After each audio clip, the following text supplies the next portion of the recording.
Hi friends, welcome back to channel. இன்றைக்கி நம்ம பார்க்க போகிறது முருங்கைக்காய் பொரியல். வாங்க எப்படி பண்ணலான்னு பார்க்கலாம். முருங்கைக்காய் பொரியலுக்கு தேவையான பொருட்களை பார்ப்போம். 2 முருங்கைக்காவை இந்த மாதிரி கட் பண்ணி வச்சுருக்கேன். ஒரு பெரிய வெங்காயத்தை சின்ன சின்னதாக கட் பண்ணி வச்சுருக்கேன். ஒரு தக்காளியை இந்த மாதிரி கட் பண்ணி வச்சுருக்கேன். 4-5 பூண்டை இந்த மாதிரி தட்டி வச்சுருக்கேன்.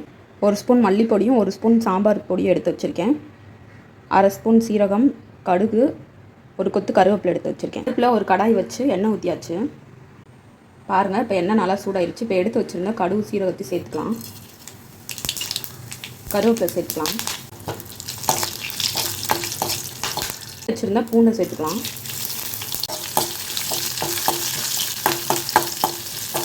வெங்காயம் சேர்த்துக்கலாம். வெங்காயத்தை நல்லா வதக்கி விட்டுக்கோங்க.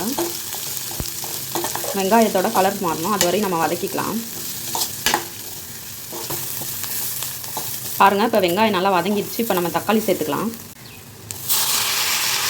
தக்காளியை நல்லா வதக்கி விட்டுக்கலாம்.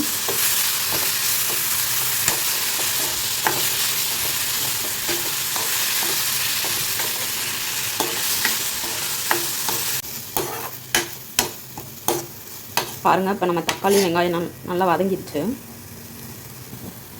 1/4 ஸ்பூன் மஞ்சள் சேர்த்துக்கலாம். சாம்பார் தூள், மல்லித்தூள் சேர்த்துக்கலாம். இப்போ எல்லாத்தையும் கிளறி விட்டுக்கலாம். முருங்கைக்காய் பொரியலுக்கு சாம்பார் பொடி போட்டால் தான் நல்லா டேஸ்ட்டாக இருக்கும். அதனால தான் நம்ம இதில் சாம்பார் பொடி சேர்க்குறோம். முருங்கைக்காய் சேர்த்துக்கலாம்.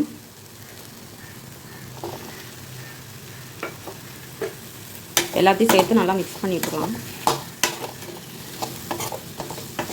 தேவையான அளவு உப்பு சேர்த்துக்கலாம்.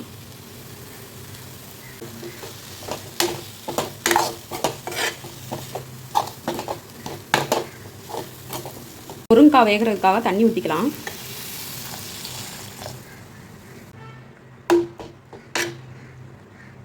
இதை கொஞ்சம் நேரம் மூடி வச்சிடலாம்.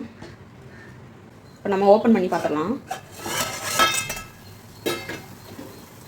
பாருங்கள், நம்ம ஊற்றின தண்ணியெலாம் நல்லா வற்றி நம்ம முருங்கைக்காயும் நல்லா வெந்து வந்துடுச்சு. நல்லா ட்ரை ஆகிடுச்சு. அவ்வளோதான் ஃப்ரெண்ட்ஸ், நம்மளோட முருங்கைக்காய் பொரியல் சூப்பராக ரெடி ஆயிடுச்சு. பாருங்கள் ஃப்ரெண்ட்ஸ், நம்மளோட முருங்கைக்காய் பொரியல் சூப்பராக ரெடி ஆகிடுச்சு. நீங்களும் இதே மாதிரி நீங்கள் உங்கள் வீட்டில் ட்ரை பண்ணி பாருங்கள். நல்லா டேஸ்ட்டாக இருக்கும். ட்ரை பண்ணி பார்த்துட்டு எப்படி இருந்துச்சுன்னு கமெண்ட் பண்ணுங்கள்.